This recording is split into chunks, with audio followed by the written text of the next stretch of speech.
right? We not having that. We want to build a community, forever. Kids win, we win. Period.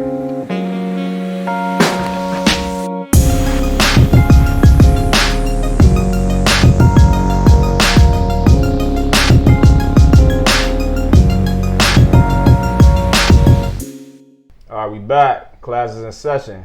Welcome everybody to another episode of AM University. I'm your host, Antoine Miller. I believe this is 19. Yeah, I think it's 19. I'm starting to lose count. Episode 19. Wayne, What's going on? how you doing today, brother? Everything good. Always gotta ask you how you doing. It's a Davis. beautiful evening. Davis Graham, what up, brother? What's up, man? How you living? Good, man. Doing well. First of all, I'm glad you came on. Just full transparency. The topic that we talking about, like, it's a topic that I equate it to how America is, right? Like, a lot of people is sensitive about and not comfortable about talking about black and white issues, right? Sports, the world, to me, that's why I love coaching, because they synonymous. Like, you can equate so many things to how the world is or whatever like that. So first of all, I appreciate you coming on and being fully transparent, about the topics that we're going to discuss, first of all. Second of all, just to introduce yourself, you went to Ryder to start, right? Yep. Ended at Rutgers Camden. Yep. Now you got your academy, the Detail Academy. You're a trainer, so you're doing well for yourself at 26. I wish I knew these things that early at 26. I appreciate that, man. Yeah, but no, I really appreciate you coming on. Really appreciate you coming on. So let's get right into it. So like I said, basketball is a universal sport, right? It's really hard, in my opinion, to have racism or some type of sort in basketball, right? But however, at the grassroots level, which we all was a part of, it is stereotypes, right? Whether that's true, whether it should be that way or not, that's why we here. That's why we here, to figure that out. So the first thing I wanted to ask y'all, again, I bring this up a lot. I don't know how Wayne feel about it, but I bring it up a lot because it's really important. I never learned basketball growing up. Like, nobody ever taught me basketball growing up. Whatever I knew, it was innately something that I just learned, right? I can't even tell you how I figured it out, right? I just learned it on my own, right? And that's what got me to wherever, and I always felt like, who knows how far you could have went, but just to get to the epitome of where you could have been at if somebody would have taught me, but in our culture, again, I'm not going to speak for Wayne, but it wasn't there, right? So I wanted to ask you, Davis, what the white athlete from the black athlete, like, what separates the development part, in your opinion? And I want you to answer the same thing, Wayne. So as far as coming up, I think the two things that really stuck out to me when we're talking about this subject is really opportunity and situation, right? Like, what opportunities does each kid have, and does the white athlete have compared to the black athlete, right? Like, and that goes really through, like, everything. Like you said, it kind of equates to the situation, just how America is today, just in general. But, like, does the black athlete have as many resources to get better as the white athlete does? And are they coached and like, how are they coached? And that's kind of where I was leading to with situation. So for example, pulling from my experience growing up, I didn't feel like there were many coaches that taught me how to be, like, as athletic as I could be. Right, so, like, I was kind of boxed into doing certain things in camps or clinics or things like that, where, I'd have the same drills going on. They would always be taught the same way. Because you was white? I mean, realistically, because the coaches were white and they weren't in a situation where they knew any of that stuff. And my thing is like, I didn't play as much outside street ball as I probably should have growing up. To where if I was playing that all the time, I would have had a better handle. I would have been better going by people, things like that, where like maybe because of less opportunity, now you're forced to go to the park, you're forced to play against older people. It's so funny you said that. I never knew that from a white person. So Yeah. they put you in a box. Oh, I mean, Like, I felt like I was. because with Yeah. us, and Wayne probably go in on this. So if we was athletic, they used athleticism up, which is the same thing, putting you in a box. Right. That's how it is in our culture. They Yeah. put us in a box. Yeah, So exactly. they do that. They did that for you too. See, I felt it on both sides because if you see, like, as a coach and trainer now, I was coaching at RCBC the last 3 years, and even then, it's like, I see a lot of kids that, like, black kids that might be athletic, to where it's like, yeah, they're using the athleticism, like, oh, let's push the ball, but now it's like, do I let them get busy in a one-on-one sometimes? Like, maybe that's where they get yelled at or things like that. Like, to where I could go, I might get yelled at for pushing the ball and then have the opposite happen. So, like, going back to my experience, I remember playing college, and like my third year of college, I'm a junior. I'm one of the older guys. I transferred from a Division I to a Division III. Like, I'm nicked up. I'm coming back from some injuries, and I probably should have been handling the ball a little bit better than I was. But at the same time, I'm a guard, not able. Like, I could not dribble. They would not let me dribble. Not that I couldn't. I wasn't allowed to. The second I put the ball on the floor, it was, oh my gosh, like, You a shooter. so, right. You there to shoot. I am the shooter. That's what you do. So if I'm missing shots, now it's Stand in I the bring corner nothing. somewhere. Right. It's Not make decisions in the middle of the floor. right. So I didn't get the decision making aspect coming up at all. And then I was boxed into, like, okay, well, you're less athletic. Maybe you're a slower guy. Like, I was told growing up, like, nah, you're slow. Like, your feet are just a little slow. You can't do this. You're a little slow. You can't play defense because you're slow. Like, but nobody taught me how to be fast either. Right. So it's like, at the same time, Right. like, what are we showing the kids? And like, on a whole general scale, like, as a coach, whatever you see out there is either taught or allowed. So like, if you box if you're boxing a player in, like, that's because the coach is doing it. I agree. And it's whether it's not just games, but like, you go to practice, like, what's the system that they're running? Are they forced to run a system? That goes back to like what you just said. Like, do I have maybe I have a black player that's super athletic and he can run the floor, and I'm trying to fit him into a system, whereas he could just take off and get on the fast break and then get to my system later. That's why, just let him rock. Like, let him play his game. And then at the end of the day, cool, we'll get all in this. Like, my system isn't to boost my ego, it's to get on the same page. So, like, let him rock. Let's get back on the same page at the end of the day. That's how you feel. Well, yeah. A lot of coaches feel with the first part, to boost my ego. Right. 100%. Right. What you got, Wayne? He pretty much said what I was going to say. Like, it kind of intrigued me just now. Yeah.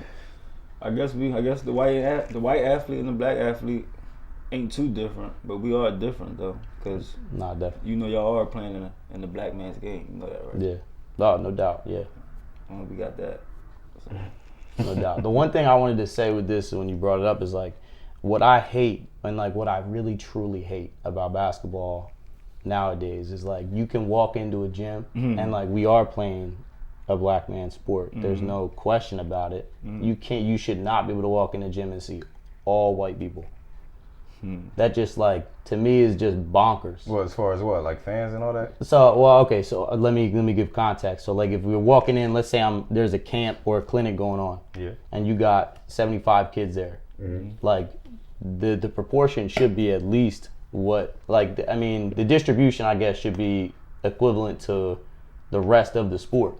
You know what I mean? Like, that's where I see, like, either it's lack of opportunity, or you're marketing a certain way, or there's something going on to where, like, these kids are in the gym and other kids are not. Like, there's no way that there's a 90% or 95% white people playing basketball. Like, it's not. It's not realistic. That's a great segue into what I wanted to go to next. So, like, and people always don't understand me when I say what I'm about to say. Like, so, the world sees black kids as undisciplined, right? Like,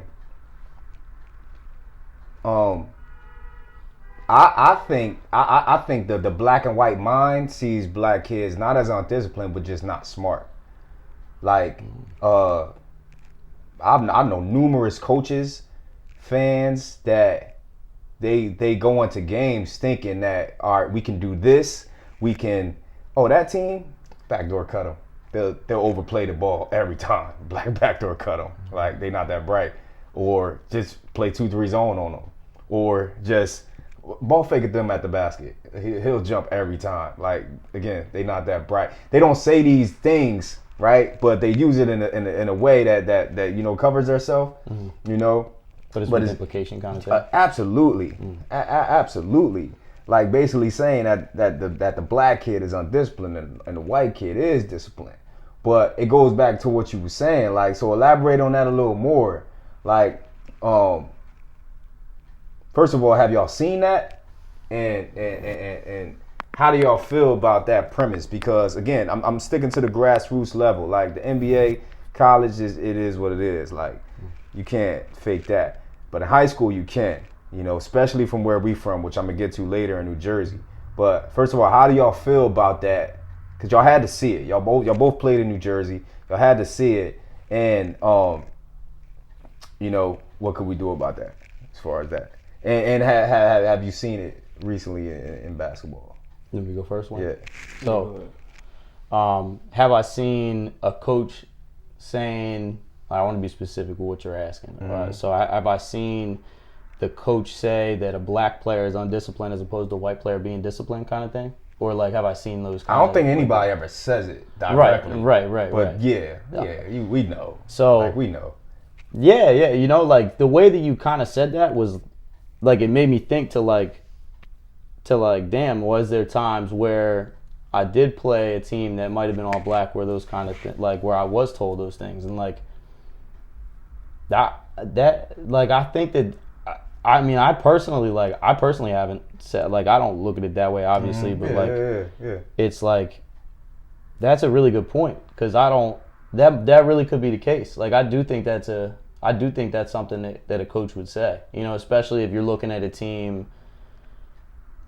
Man, that's tough. But I kind of don't even, I'm not even really mad at the coaches for saying that. And I'll tell you, because again, we got to go all the way back to the root of things, right? Like, why are they even saying this, right? Because this kid is going on the court and just trying to be super athletic and not trying to do anything else, right? Like, I always, when I have a conversation like this, I always go back to Michael Vick. Because everybody know who Michael Vick is.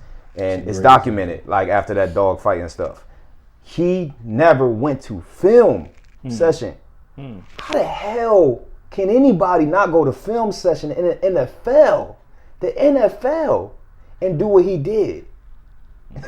Right? Think about that. Yeah. This is the hardest sport in the world to win at. And he didn't go to film session. And he still did what he did because he was so superior of an athlete. No, that's great. Same thing. Yeah, same thing. Remember that the reporter that summer, he said he walked around with Allen Iverson for a whole summer. Allen Iverson did all these things that he wasn't supposed to be doing. Never picked up a basketball once. Not one time did he pick up a basketball. Came at the training camp, he was the best player on the floor. Right? So it's like, and that's the highest level, right? That's the highest level. But it's a lot of subpar athletes that's at their level, they think the same thing, right? But it's because of the coaches too, that get them that young, right? And that's my main problem. Why do you allow these kids at these ages to just be athletic and you're not teaching them anything? Is it for you winning that important? Like, you just went in a 7th grade tournament or something like that, right? And this kid could just carry you to that. That's that important that you're not going to teach them what they teach you. So going back to the original thing about people think white kids are smarter than black kids or what so have you, or whatever like that. Nah. White kids are trained to use their brain from the rib. We was never trained to use our brain.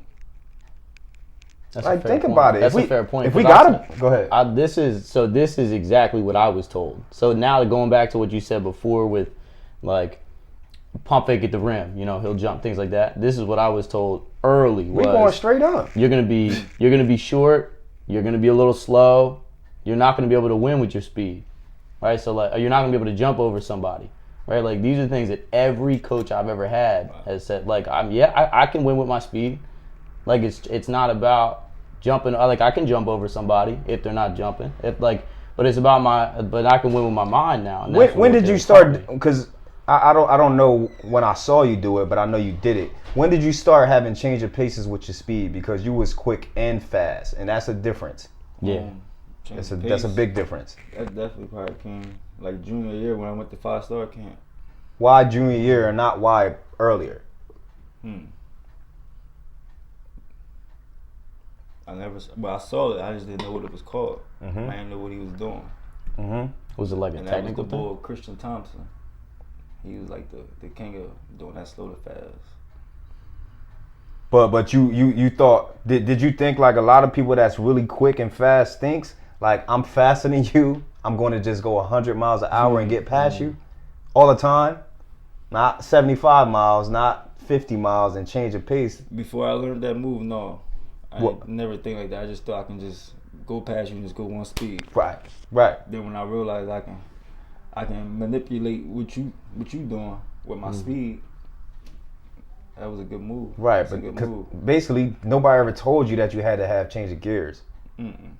I didn't hear that until 5-star camp junior year.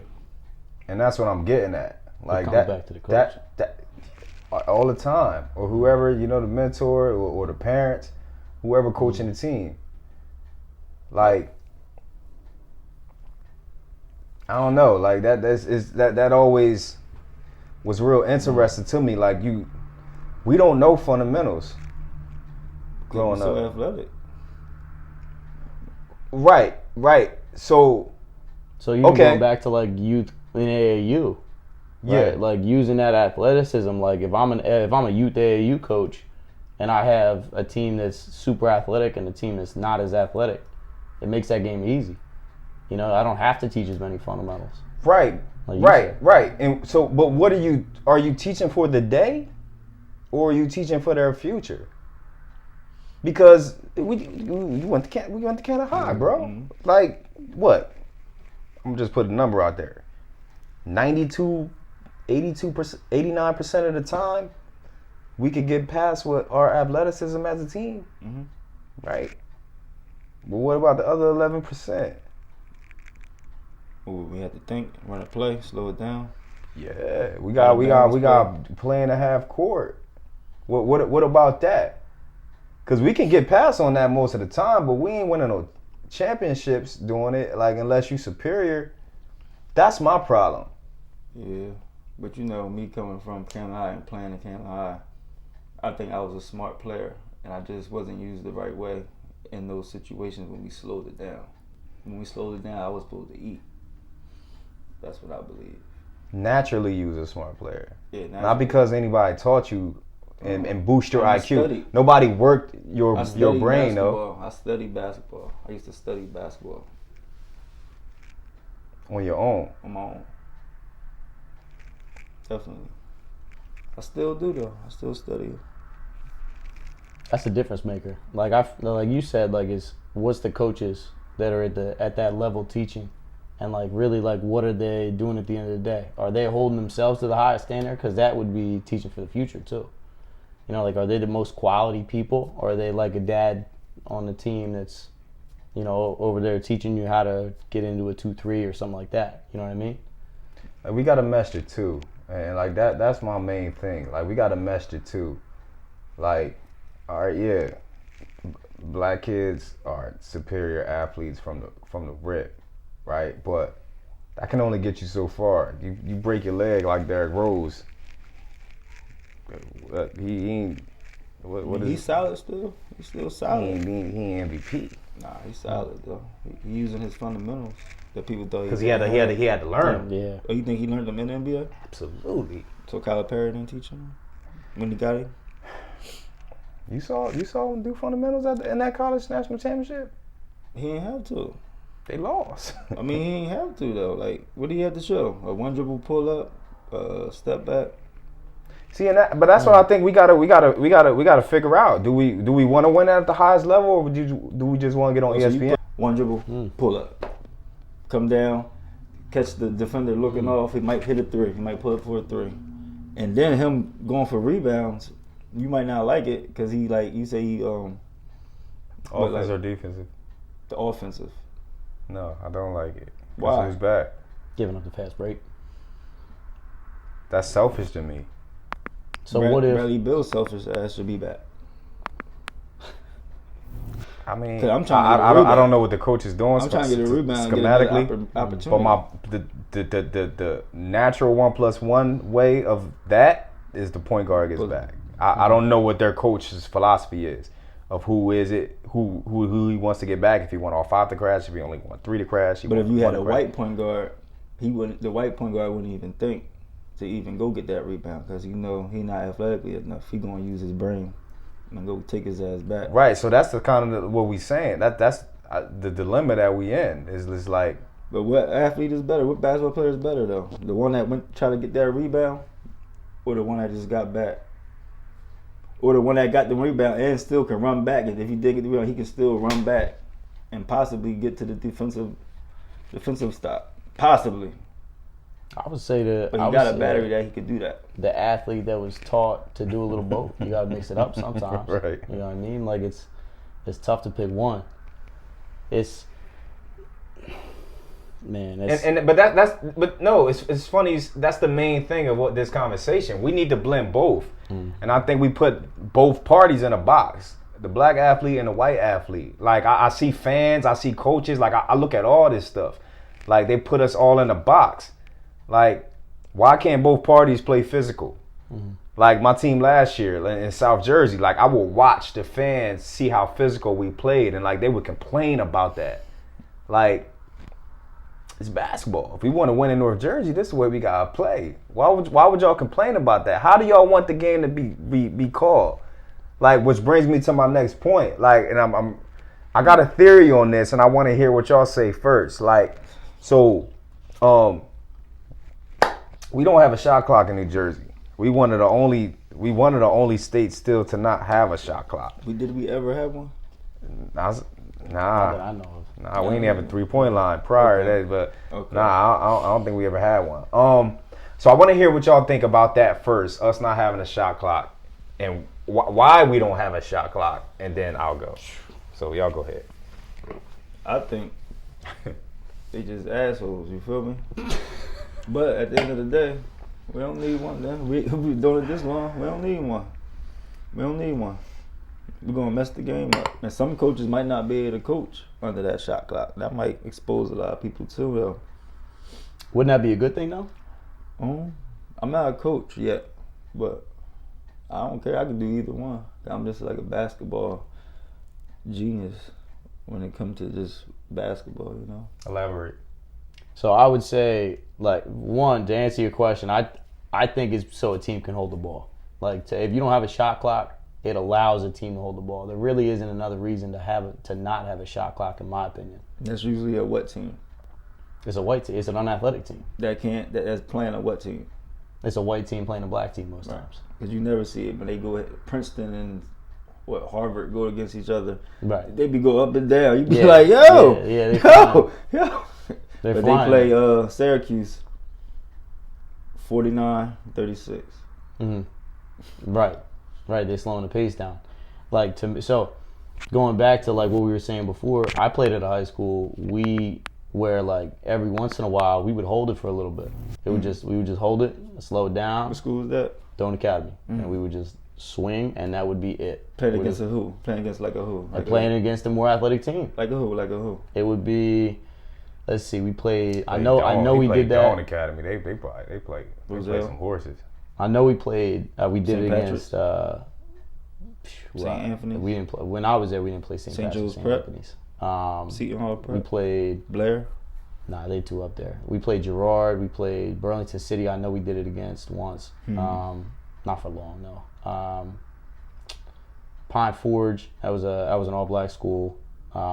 International Christian, all-black school. How many times y'all did it at their home? It was rare. I mean, we like as we got better, like as I got older in the system, because I mean our team got a little better as I got older. My junior and senior year, we really didn't do it, but as I was young, yeah, definitely. Like when we were mediocre, like we held it. That's what I saw, and that was a like a viable option because there was no shot clock. And it's like I look at that, right, and I thought about this question for a while, like, and was it like disrespectful or you know, sensitive, but I always came back to college has a shot clock, the NBA has a shot clock. So we really crippling these kids that's good enough to make it to those platforms. Yeah, exactly. Like I saw the game last year that was 34-30. Wayne. Haddonfield versus Morristown. Well, they in my conference, Morristown, so I had to scout it. Right. But 34-30. I saw that. I saw Flanagan at Rancocas Valley go 4 corners on us in the second quarter. 4 corners. You got two guys at the baseline. You got 2 at half court. You got 1 guy either short corner or middle. Halfway through the second quarter, he did that to us. I seen that, and I go back and forth because I'm a competitor, right? So all right, if this is what we playing chess with this.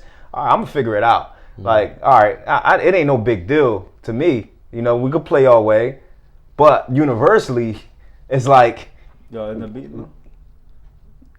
That game. No, we lost. We lost that game. And it was actually, it's funny you said that. That was a great learning lesson for me because actually I wasn't prepared for somebody doing that halfway through the second quarter. That's Morristown? Not the fourth quarter. No, RV, Rancocas Valley. I wasn't expecting somebody to do that halfway through the second quarter. And when we lost, I told myself this is never going to happen to me again because I'm going into it thinking that they could do this in the first quarter to me, and it's wrong. Damn. Right? I'm not gonna cry about it. I'm gonna figure it out, but it's wrong. Yeah. Like, but I think about why it's wrong. Like, and I come back to what y'all both said, basically, like, are we doing this for the 70% that can't play fast? Right.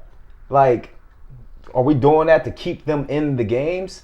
And I think about that, and if that's the case, is that good? Because it's probably a twofold question. For some people, they're going to say, okay, you got an unfair advantage. You a 6'8" monster over there, right? Black kid that's dunking on everybody. This dude, Palmyra, he's a 5'11" center. What is he going to do against you? We got to find some type of way to keep it even. And I hear you, but on the flip side, I say, maybe you shouldn't be playing basketball. If that's the case. If you can't cut the mustard, maybe you should be playing basketball. And I go back to this shot clock every year. They always say it's the money. This is New Jersey, bro. We got bread. So you want the shot clock? You damn, because college and the NBA has a shot clock. Okay. So what's your... And most of the country has a shot clock. What's your shot clock number? Because I don't know what the shot clock is. That's a real question. 18 to 24? Nah, hell no. I'll say 30. I would say like 45. Damn, see? Okay. You get 45 seconds? Because college is 30, right? Or 35 even at the old college. Yeah, I'm not mad at that, and I know why you're saying that. Right, because college is 30. 45 seconds? Yeah, because, well, even it's better 45. than 2 minutes and 17 seconds. Yeah, exactly. That's what they do. So to me, I think the shot clock does a couple seconds of holding the ball. Listen, bro. But the shot clock helps to like everybody though. You said, is it good or bad? Does it keep people in the game? Like, yeah, it keeps people in the game unfairly though, because at the end of the day, like, they're not getting better at situations they could be getting better at. So like, you're holding them back too. You know, like, to go back to your episode that you had a couple episodes ago talking about the fillet clip that I was talking about, right? That one, like, at the end of the shot clock, great play. Like, we'll take that all day, right? Like 8 seconds left. At the end of the shot clock. Right. So, you know, if I have a player that can do that, maybe it's not, you said 7 out of 10 times. I'm 100% in agreement with that, right? Let's say I can't do it 7 out of 10 times now, right? But I'm a sophomore.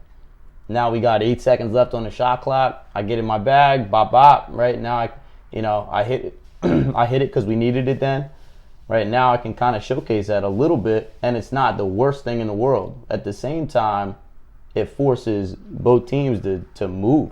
you can't just sit there and hold the ball because that's not basketball either, right? Like we all like talk it's about a good small, basketball it's at a a high small, level. it's a moving the small ball. part of basketball, like the patience and the discipline. Like, yeah, if you really want that shit. Cheryl East used to do that. I was about to ask you. I don't. Cheryl 'Cause East you did remember it. things Cheryl more than East me. did it. Paul Six did it to beat us one time, and I want to say Morristown in the playoffs to keep it close, but we still ended up beating Morristown. How do you Morristown. mean? Like they just ran plays for extended periods of time, or they just held it? Yeah, it's like a little circle. Just kept on just dribble hand off, dribble hand off, dribble hand off, and hopefully one of us would just jump in the lane and we'll get a steal. Might do it once or twice. Back to the bullshit. Back to the bullshit. But Paul Six definitely did it. They got up like 7 points, and then just kind of like held the ball. So to me, I think that was like I don't think that's good basketball at all because like at the end of the day, like we are here for the players, right? Like we coach not for. I mean, I would hope most people aren't coaching for themselves and for their own, for their own good, right? But like I'm coaching players at the end of the day. Like these guys have basketball ahead of them. I'm done playing, right? Like so if I can't prepare them as best I can for college, like what? And they're in high school, Right. or the next level. Like if I'm a JV coach, I can't prepare them for varsity. Like it's the same everywhere. But at this level, we're not preparing them well enough for the college level, for the kids that can play college ball, right? And like I think we agree that there's a good amount of talent here, but I think we could both probably agree that we don't use the talent like we probably could either. But we got some Camden phenoms coming up now. Yeah, We getting in definitely, there. We coming. definitely. We coming. Yeah. That team's tough. So overall, I think we need to have more conversations like this. Like it's not about being right or wrong with what we're talking about. Right. Like the white athlete and the black athlete possesses the skill sets, but I think we it's certain things we don't intertwine, but I think it's a lot of things that we should intertwine with more that we don't. Right? And I think we and you giving me insight. Coaches, whatever, they put everybody in boxes, right? Because person walking that door, you just stereotype them like, all right, bam, bam, bam, bam, bam, that's what he could do, and that's not it. That's not it, and then, again, like I'm gonna go back to especially what's going on in society, like, we need to have more conversations like this. Like I appreciate Davis coming on, not being uncomfortable talking about these type of things, but race is real. You just saw 3 men have a conversation and there was no malice or anything like that. We had a conversation and we respected each other. Why can't we do that in America? Like, like everybody respect each other. It don't matter if we don't have to agree with anything, but you gotta respect everybody, man. So I think we got to do that on the court. I like y'all fans and y'all coaches that do have those type of thoughts, about putting a box on the kid. Think about what you're doing. Think about what you're doing and think about how you holding that kid back from being the best that they could be. Don't judge a book by its cover. Point blank period. Don't judge a book by its cover. Y'all got anything else? No. Peace. Yeah. That's it. Oh shit. Go from there. We ain't never gonna get it, but I just had to say it. We ain't gonna get it. We ain't never gonna get it. Nah, I can't. So Russell Westbrook, not better than. I don't know. Give me a white point guard.